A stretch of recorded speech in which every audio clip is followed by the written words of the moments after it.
Hello friends, આજે આપણે કપડાં ધોવાનું લિક્વિડ ઘરે જ કઈ રીતે બનાવી શકાય એ શીખવાના છીએ. માર્કેટમાં મળતા મોંઘા લિક્વિડ કરતાં વધારે સારું રિઝલ્ટ આપે અને ખૂબ જ ઓછા ખર્ચમાં બની જાય એવું લિક્વિડ આપણે ઘરે જ બનાવતા શીખવાના છીએ. તો એ માટે વિડીયોમાં એન્ડ સુધી બન્યા રહેજો. વિડીયો પસંદ આવે તો વિડીયોને લાઇક કરી ચેનલને સબસ્ક્રાઈબ જરૂરથી કરજો.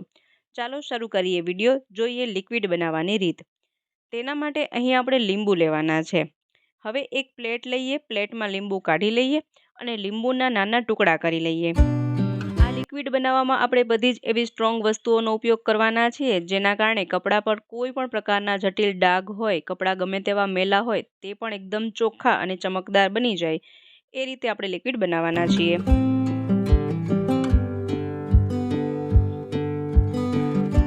તો આ રીતે બધા જ લીંબુના ટુકડા કરી લઈએ. ત્યાર પછી કુકર લઈશું.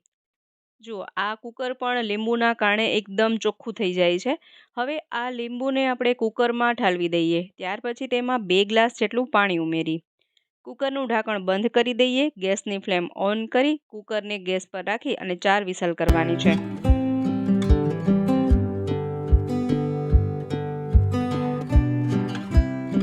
ચાર વિસલ કર્યા પછી કુકરને થોડું ઠંડુ થવા દઈએ. ત્યાર પછી જોઈએ તો અહીં બધા જ લીંબુ સરસ રીતે બફાઈ ગયા છે. આ રીતે લીંબુને બાફી લેવાના છે. પ્રેસ કરતા કંઈક આ રીતે એકદમ તે પ્રેસ થઈ જાય એ રીતે બાફવાના છે. હવે અહીં એક વાસણ લઈશું અને હવે આ લીંબુનું પાણી ગાળી લઈએ.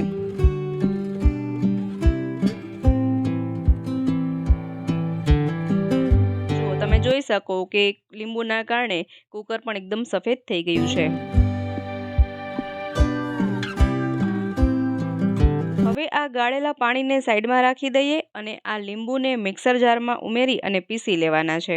થોડું પાણી પણ ઉમેરીએ. લીંબુને પીસતા કંઈક આ રીતે સફેદ કલર જેવી પેસ્ટ બને છે અને ફરીથી તેને આ પાણી સાથે જ ગાળી લેવાની છે.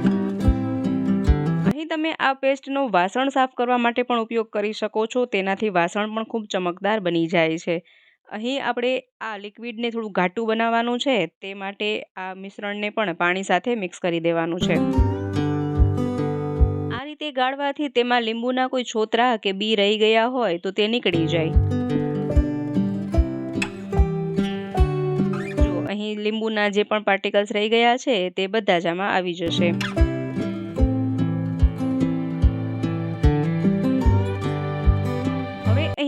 આ મિશ્રણને પાણી સાથે સરસ રીતે મિક્સ કરી લઈએ તો ઘાટું એવું પાણી બનીને રેડી થઈ જશે. હવે અત્યારે તેને સાઈડમાં રાખી દેવાનું છે. ત્યાર પછી ફરીથી અહીં આપણે એક પ્લેટ લઈએ અને ત્યાર પછી અહીં મેં 100 ગ્રામ જેટલા અરીઠા લીધેલા છે. અહીં મેં આ અરીઠા 20 રૂપિયાના લીધેલા છે. હવે આ અરીઠાને આ રીતે ફોડી અને તેમાંથી બી કાઢી લેવાના છે. તેના ઠળિયા કાઢી નાખવાના છે અને ફક્ત છાલનો ઉપયોગ કરવાનો છે.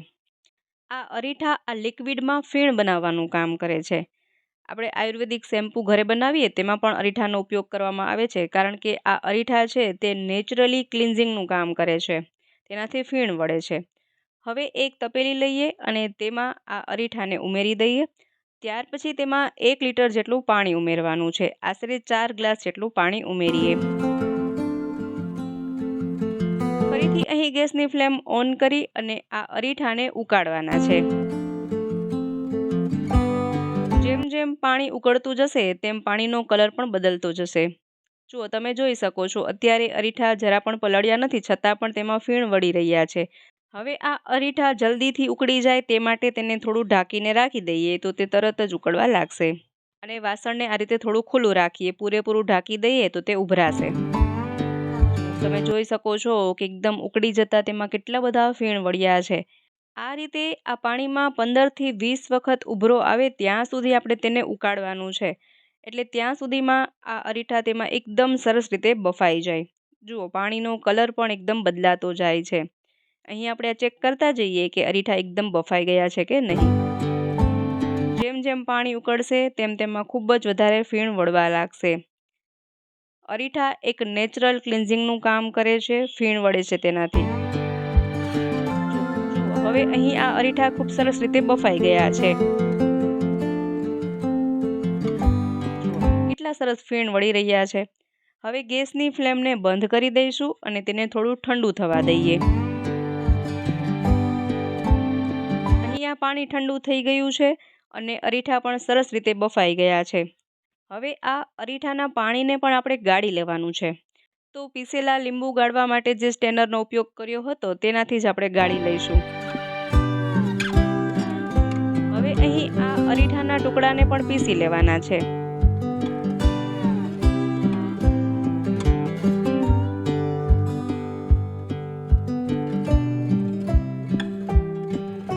તો અરીઠા પીસાઈ જાય તો કંઈક આ રીતે પેસ્ટ બને છે. તેને એક અલગ તપેલીમાં કાઢી લઈએ અને ત્યાર પછી તેમાં ફરીથી 1 ગ્લાસ જેટલું પાણી ઉમેરવાનું છે.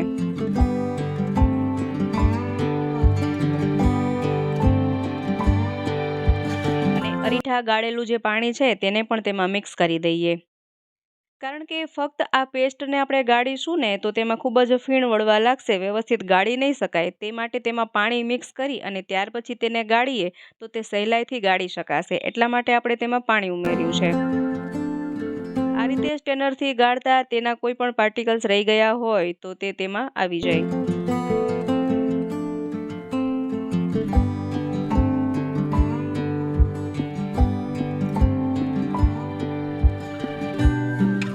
અહીં આપણે આ રીતે અરીઠાનું એકદમ ઘાટું એવું અને ખૂબ જ ફીણ વળે એવું પાણી બનાવીને રેડી કર્યું છે. જુઓ, એકદમ ઘાટું પણ બન્યું છે. તો અહીં આપણે આ રીતે લીંબુનું પાણી અને અરીઠાનું પાણી બંને બનાવી લીધા છે. તેને થોડી વાર સાઈડમાં રાખી દઈએ. ફરીથી અહીં આપણે એક મોટું વાસણ લઈશું અને તે વાસણમાં અહીં આપણે 2 થી 3 ચમચા જેટલો ડિટર્જન્ટ પાવડર લેવાનો છે. અહીં મેં કોઈ પણ કંપનીનો કે મોંઘો ડિટર્જન્ટ પાવડર લીધેલો નથી, ખૂબ જ સસ્તો પાવડર લીધેલો છે. અહીં મને આ પાવડર 10 રૂપિયામાં મળી ગયો હતો. ત્યાર પછી અહીં મેં 2 થી 3 ચમચા જેટલો વોશિંગ સોડા ઉમેર્યો છે. વોશિંગ સોડા કપડા પર રહેલા કોઈ પણ દાગને દૂર કરવામાં મદદ કરે છે.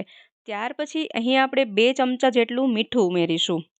આ મીઠું છે તે નવા કપડાનો કલર જાળવી રાખે છે, કપડાને ડલ થવા દેતું નથી અને કપડાને મુલાયમ રાખે છે. કપડામાંથી કલર જવાની બીક રહેતી નથી. તો આટલી વસ્તુઓ આપણે સારી રીતે મિક્સ કરી લેવાની છે અને ત્યાર પછી હવે જે લીંબુનું પાણી બનાવ્યું છે તે પાણીને તેમાં ઉમેરીએ. આ બધી વસ્તુ સાથે લીંબુનું પાણી ઉમેરતા તમે જોઈ શકશો કે તેનું રિએક્શન જોવા મળશે. જુઓ, સોડા સાથે જ્યારે લીંબુ મિક્સ થાય છે તો તેનું રિએક્શન જોવા મળે છે.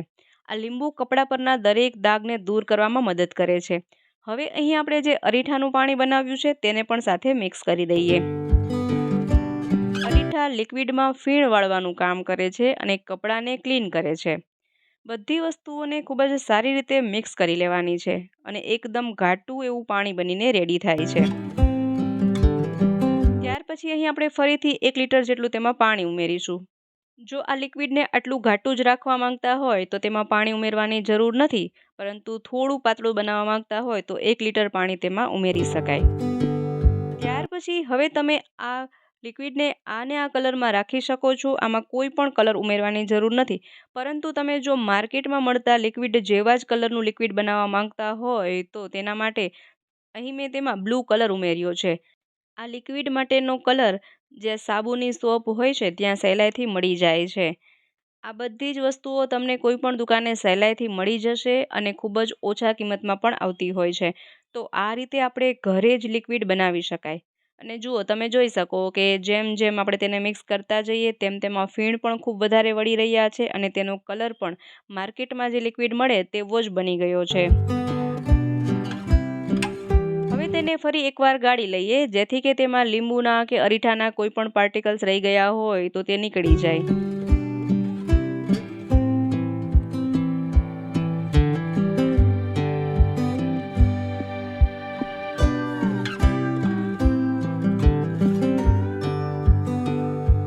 આમાં જે વધારે પાર્ટિકલ્સ રહી ગયા હતા તે નીકળી ગયા છે અને ફરીથી તેને મોટા વાસણમાં કાઢી લઈએ.